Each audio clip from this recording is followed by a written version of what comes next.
Welcome to Dark Ascent. I'm Matthew, and today I'm breaking down 5 times dumb. People let ego and arrogance take control and ignored every warning K2 threw at them.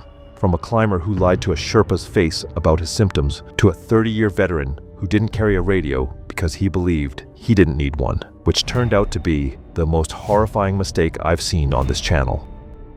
It was July 14th, 2015, and the wind at Camp 4 on K2's Abruzzi Spur had been building since noon. The shoulder sat at roughly 25,000 feet, a tilted shelf of compacted snow where tents huddled in shallow depressions scraped out by ice axes. Above camp, the bottleneck couloir rose toward the summit, a steep gully running directly beneath a hanging serac the size of an office building that could release without warning. At 28,251 feet, K2's summit was over 3,000 vertical feet overhead, and the mountain was telling anyone who would listen the weather was turning. Among those not listening was Laurent, a 44-year-old from Lyon, France. Laurent had sold a logistics software company in his late 30s, funding a second career as an adventure athlete. He had summited Broad Peak and Gasherbrum too over the previous 2 seasons, both guided, where Sherpa teams managed logistics while Laurent managed the narrative. Others on K2 that season described him as a client who tipped well and listened poorly, and having gone through dozens of these stories by now, I can tell you that combination is one of the most dangerous things you can bring to the world's highest peak. The expedition's meteorologist had issued an updated forecast that afternoon. The stable window would collapse roughly 12 hours earlier than predicted. Wind above 26,000 feet would exceed 50 miles per hour by late morning on the 15th, with visibility dropping to near zero. The message was clear. Any summit attempt needed to launch by 9 that evening. Kilupemba, Laurent's lead Sherpa, relayed the forecast with a recommendation to wait. Another window was expected in 4 to 5 days. Kilu was 41, with 6 summits above 26,000 feet, including 2 on K2. He had the quiet authority that most clients respected instinctively. Laurent was not most clients. He argued his body was deteriorating, that other teams were launching tonight, and that he would not be left behind. Kilu repeated his concern. The margin was too thin. Laurent responded that he had paid for a summit attempt and expected support. That line, "I paid for a summit attempt," came up over and over when I was piecing this together, and every time it ended the same way. They departed Camp 4 at 9:45 p.m. Laurent moved steadily but slowly, his pace roughly 20% behind schedule. They cleared the bottleneck at approximately 3:30 a.m. and continued to the traverse above, reaching 27,200 feet by 4 a.m. The lightening sky revealed clouds building rapidly along the western horizon. Kilu assessed, at least 4 hours to the summit, the storm arriving in roughly 6. No margin for descent. Kilu told Laurent to turn around. Laurent refused. He could see the summit pyramid, close enough to feel inevitable. 3 climbers from other expeditions had already turned back. Laurent watched them go and interpreted their retreat as weakness. They continued. By 6:30 a.m., visibility had dropped to 200 feet. Wind gusted hard enough to require bracing on the fixed rope. Snow fell horizontally. At 7:15, Kilo stopped and communicated that they were descending immediately. Laurent argued briefly, but the wind had grown strong enough that even his compromised judgment recognized continuing was impossible. The descent through the whiteout was disorienting. Fixed ropes provided a physical guide, but blowing snow erased every visual reference. At approximately 8:40 a.m., Laurent unclipped to adjust his iced-over oxygen mask. His stiff gloves made the procedure slow. When he looked up, the rope had vanished in the whiteout. Kilu, moving ahead with his head down, did not immediately realize Laurent had stopped. Kilu turned back at the next anchor point and found no tension on the rope. He retraced his steps, shouting into wind that carried nothing. He searched for over 40 minutes, traversing back and forth across the slope in conditions threatening his own survival. His fingers burned with cold even inside expedition gloves. He radioed base camp, and the response confirmed what he already knew. No rescue was possible until the storm passed. I keep circling back to those 40 minutes. Kilu searching blind, in a storm for a man who put them both there, knowing every extra minute was costing him something he wouldn't get back. Laurent Beaumont was found 2 days later, approximately 300 feet below the traverse, lying in a position suggesting he had wandered off route. His oxygen mask was partially removed. He was 44 years old.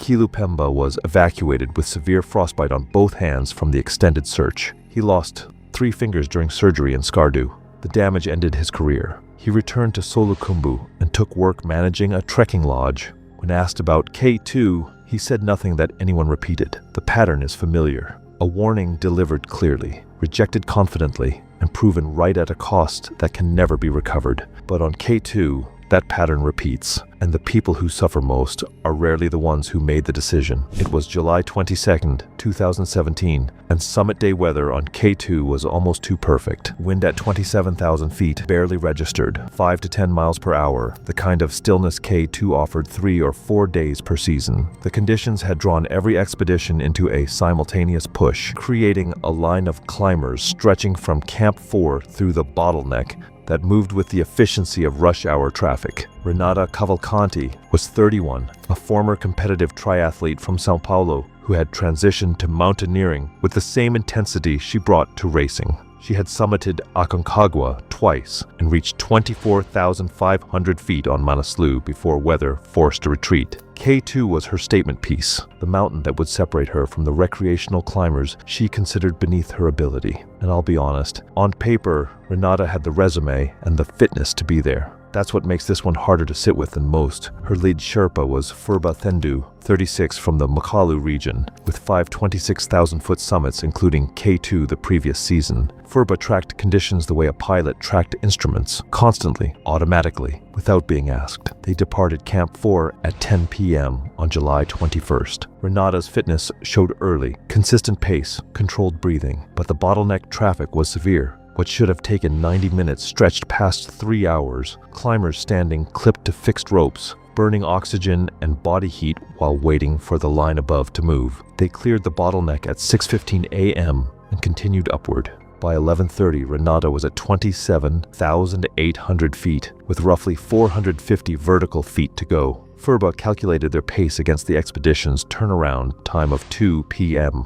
They would not summit before 2:30. He recommended turning back. Renata rejected the recommendation. She felt strong, the weather was perfect, and turnaround times were guidelines, not laws. Furba countered that the turnaround existed specifically for days like this, when the weather felt safe enough to justify 1 more hour, and that 1 more hour meant descending the bottleneck in darkness beneath an unstable Sirac. I've covered enough of these stories to know that when someone starts calling turnaround times guidelines, they've already made the decision that gets them killed. Renata continued climbing. Furba followed, because the alternative was abandoning his client above 27,000 feet. Renata reached the summit at 3:08 p.m., more than an hour past turnaround. She spent 11 minutes before beginning descent at 3:19 p.m. The math was now a countdown. The bottleneck was roughly 4 hours below. Sunset arrived around 7:30. The Serac above the bottleneck was most unstable during temperature transitions, when warming and cooling cycles stressed fracture lines. They descended efficiently, but the hours of climbing had extracted a toll that adrenaline could not repay. Renata's legs had lost their morning elasticity. Her crampon placements, still accurate, came slower. Her oxygen supply was running lower than Furba wanted to see. The sun dropped toward the western ridges,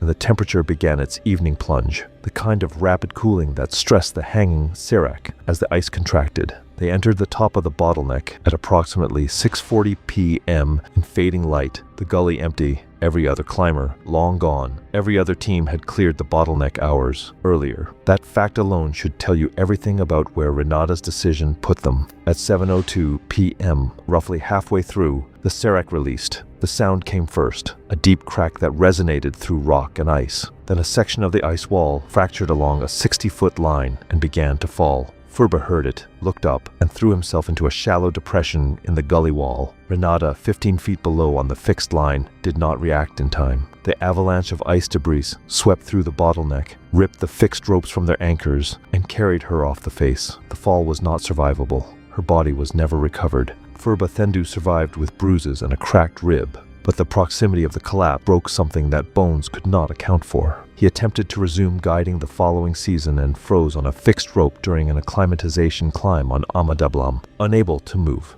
overwhelmed by panic. He was helped down and never returned to high altitude. He now runs a small equipment repair shop in Namche Bazaar. He does not discuss K2.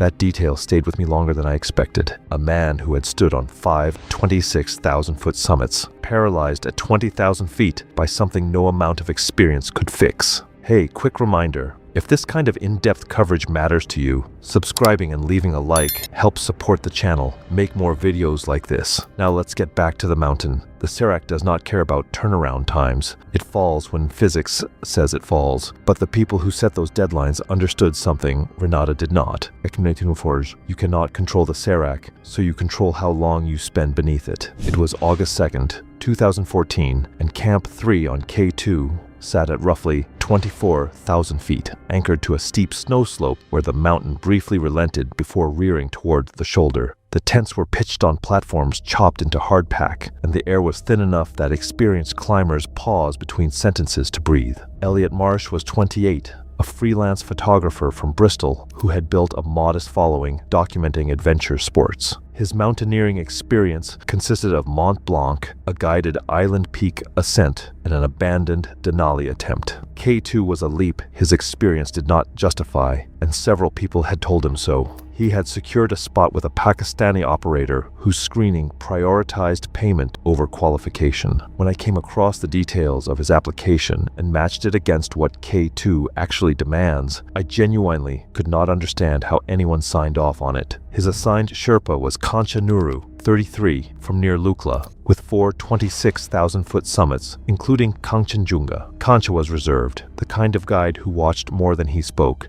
and formed assessments through observation. Within a week, he had identified Elliot as the weakest climber in the expedition, not in fitness, but in altitude tolerance. The signs appeared early. During the second acclimatization rotation at Camp 2, Elliot developed a persistent headache he attributed to dehydration. Kancha noted it. The headache persisted overnight, accompanied by nausea that Elliot dismissed as normal adjustment. At base camp, the symptoms resolved and Elliot's confidence rebounded. Kancha remained uncertain. The summit push began July 31st. The climb to Camp 2 went smoothly, but on the ascent to Camp 3, the headache returned within 2 hours. Elliot treated it with ibuprofen and mentioned it to Kancha as minor discomfort. Kancha asked directly about nausea, dizziness, and visual disturbance. Elliot denied all three. And this is the part that frustrated me most putting this together. A Sherpa with 4 26,000-foot summits is asking the exact right diagnostic questions, and the client looks him in the face and lies. At Camp 3, another climber observed Elliot stumbling between tents, brief, easily dismissed as exhaustion, but consistent with ataxia, the loss of coordination indicating the brain was beginning to swell. The climber mentioned it to Kancha, who confronted Elliot directly. Elliot insisted he was fine. Tired, yes. Headache, mild, but fine. He demonstrated coordination with exaggerated care that suggested he knew he was being evaluated. Kancha recommended descending to Camp 2. Elliot refused, arguing every climber felt terrible at 24,000 feet. The expedition leader, who had limited medical training, deferred to Elliot's self-assessment on the basis that the climber was verbal, ambulatory, and making clear decisions. They departed Camp 3 at 4 a.m. on August 2nd. Within 45 minutes, Elliot's pace had dropped to half the group average. He stopped frequently, leaning on his ice axe, each rest longer than the last. At approximately 24,800 feet, less than 200 vertical feet below Camp 4, Elliot sat down and did not get up. His speech was slurred, responses delayed by seconds. When Kancha asked him to touch his nose, his hand wavered and missed by inches. HACE had progressed past the point where descent alone might reverse it.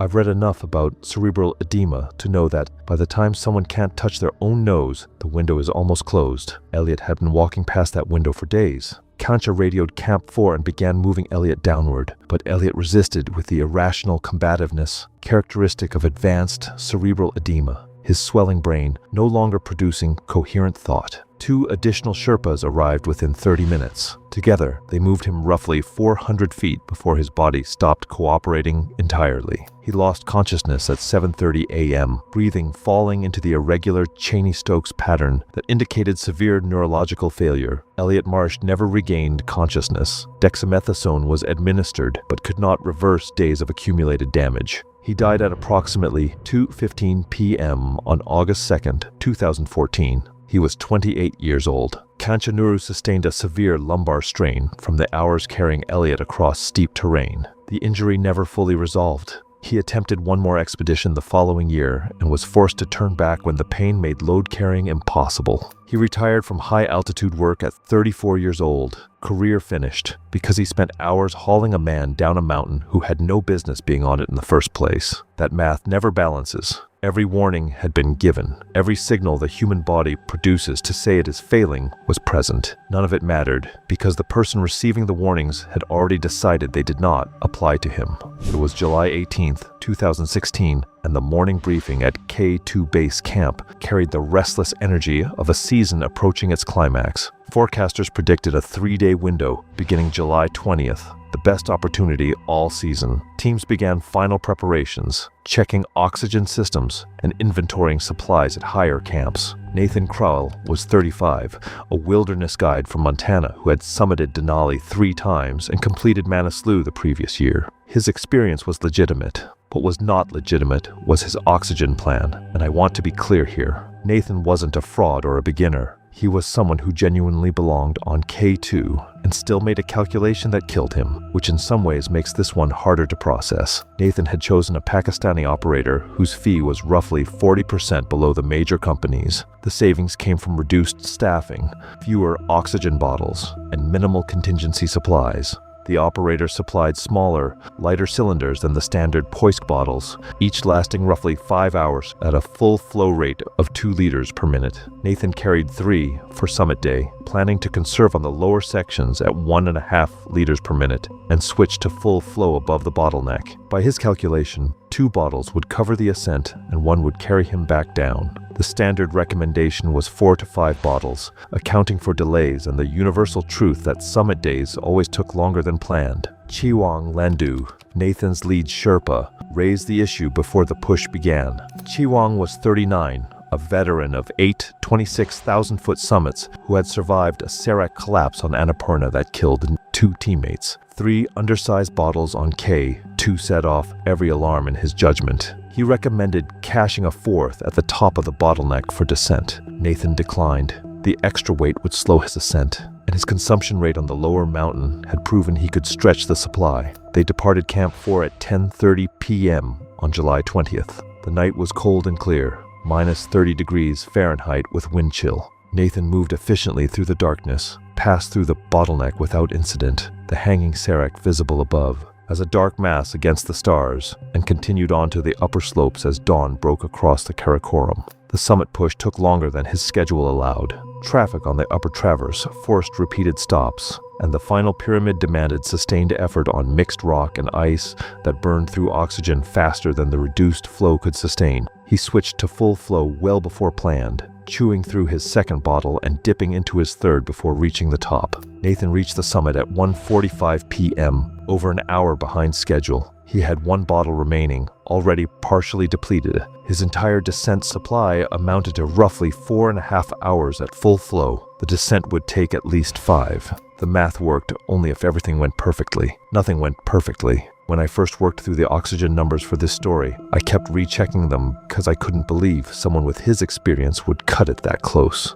The margin he thought he had never existed. The descent was slower than the ascent. Depleted legs responded sluggishly. Traffic from late summiting climbers forced delays on narrow sections. Nathan's bottle emptied at approximately 6:20 p.m. He was at roughly 27,000 feet, still above the bottleneck, with at least 3 hours of descent remaining. Within 15 minutes, his pace dropped visibly. Within 30, his breathing had become the rapid, shallow gasping of a body unable to extract oxygen from air that contained almost none. Chiwang offered his own remaining supply. Nathan accepted, but the interruption had triggered deterioration that a partial bottle could not reverse. They entered the bottleneck at 7:10 p.m. in failing light. Nathan's movements had become mechanical, clipping and unclipping with fumbling hands, each transition requiring multiple attempts. At approximately 7:45 p.m., his legs stopped functioning.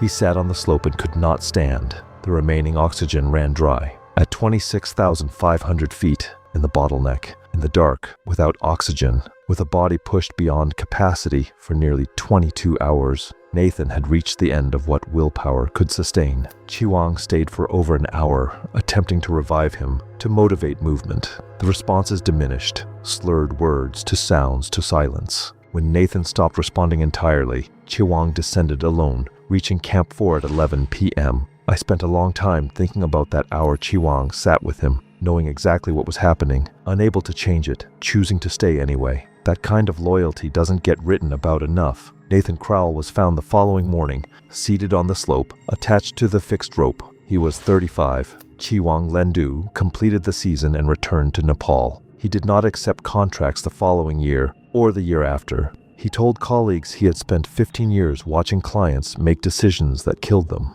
and Nathan had been the last one he was willing to carry. Every bottle counted. Every hour mattered. Every calculation that ignored margins was a gamble placed against a mountain that never lost. It was August 9th, 2015, and the route between Camp 2 and Camp 3 on K2 crossed some of the most avalanche-prone terrain on the mountain. The section between 22,000 and 23,500 feet traversed steep snow slopes where wind-deposited slabs lay over weaker layers, configurations that any avalanche forecaster would have flagged immediately. On K2, that assessment fell to climbers and Sherpas who read the snow through experience, intuition, and respect for what they could not see beneath the surface. Werner Steinbach was 47, an Austrian alpinist from Innsbruck with a resume stretching back 3 decades. He had climbed north faces in the Alps, established new routes in Patagonia, and summited 3 26,000-foot peaks in alpine style. Fast, light, no supplemental oxygen. He was skilled, experienced, and built his identity on doing things differently from commercial climbers he quietly disdained. He viewed fixed ropes as crutches, Sherpa support as a convenience that weakened the experience, and the commercialization of the Karakoram as something that degraded the mountains he had loved since his 20s. I'll say this, of the 5 people in this video, Werner is the only one I'd call a genuinely accomplished climber, and that makes what happened harder to dismiss, because this wasn't ignorance, was pride. He had joined a small independent expedition that shared logistics but climbed independently. His nearest Sherpa contact was Ngawang Tendi, 29, from the Rolwelling Valley, responsible for maintaining fixed ropes between camps. Ngawang was young but had 3 26,000-foot summits and a natural fluency on steep ice. He had been watching Werner's route choices with growing concern. On 2 previous acclimatization rotations, Werner had left the fixed rope route to climb adjacent terrain he considered more direct. Each time he moved through slopes the Sherpas had deliberately avoided due to avalanche risk. Each time, nothing happened, which Werner interpreted as validation and the Sherpas interpreted as luck. That distinction is everything. Same outcome. 2 completely different conclusions about what it meant. I've seen that pattern end one way every single time. On the evening of August 8th, Ngawang approached Werner at Camp 2 and described conditions above. Recent snowfall had deposited fresh slab over an older, weaker layer on the slopes flanking the fixed rope route. The standard path followed a rocky rib that provided natural protection. The couloir Werner had used previously was loaded and dangerous. Ngawang was specific. The couloir should not be entered until the snowpack had stabilized. Werner thanked him and said nothing about his plans. Other climbers noticed him studying the couloir through binoculars that evening. Werner departed Camp 2 at 5:30 a.m. on August 9th. Ngawang was already on the fixed rope route above, ferrying oxygen to Camp 3. At approximately 6:15 a.m., he saw a single figure leave the fixed route at 22,400 feet and traverse toward the couloir. The deliberate, efficient movement identified the climber as Werner. Ngawang radioed base camp. The response was immediate. Someone needed to contact Werner, but Werner was not carrying a radio. He climbed alone, as he preferred, with only the equipment he deemed essential. And this is the detail that still gets to me. He wasn't just ignoring a warning, he had made himself unreachable by design. The philosophy he was proudest of is the same thing that guaranteed no one could stop him. Werner entered the couloir at 6:30 a.m., ascending at a pace reflecting decades of alpine experience. The snow surface appeared firm. Every external sign suggested safe conditions. But the danger lay beneath. Faceted crystals formed during a cold period 2 weeks earlier, buried under 16 inches of wind-packed slab. At approximately 6:45 a.m., 300 feet up the couloir, the slab fractured. The crack shot outward from beneath his feet in both directions, splitting the snowpack along the buried weak layer. The slope began to move. Ngawang, watching from the fixed route roughly 200 feet away, saw the fracture line appear. The avalanche was not enormous, a slab roughly 80 feet wide and 400 feet long, but it moved with force that made size irrelevant. Werner disappeared into the churning debris within seconds. The slide channeled into a narrowing section, accelerated over a rock band, and deposited everything 600 vertical feet below in a fan of compacted snow. A search team reached the debris within 90 minutes. They probed for 2 hours across snow that had set like concrete. Werner Steinbach was found 4 feet below the surface, with trauma consistent with impact against the rock band. He was 47 years old. Ngawang Tendi was physically unharmed. He had watched a man he warned walk into a slope he had specifically identified as dangerous, unable to do anything except observe the result. He completed the 2015 season, worked one more expedition on Manaslu the following spring, and then stopped. He told friends in roll whaling he was done watching people choose how they died. He was 29 when he retired from high-altitude work. 29. I keep coming back to that number. Most people are just getting started at 29, and Ngawang was already done, not from injury, but because he couldn't watch one more person die after being told exactly what would happen. 5 climbers, 5 warnings delivered clearly by people whose job it was to keep them alive. 5 decisions to ignore expertise in favor of confidence, ambition, or impatience. K2 did not punish them for being on the mountain. It punished them for believing they knew better than the people who understood it. And in every case, the cost extended beyond the person who made the choice, reaching into the lives of Sherpas who carried the weight of someone else's decisions long after the mountain had finished with them.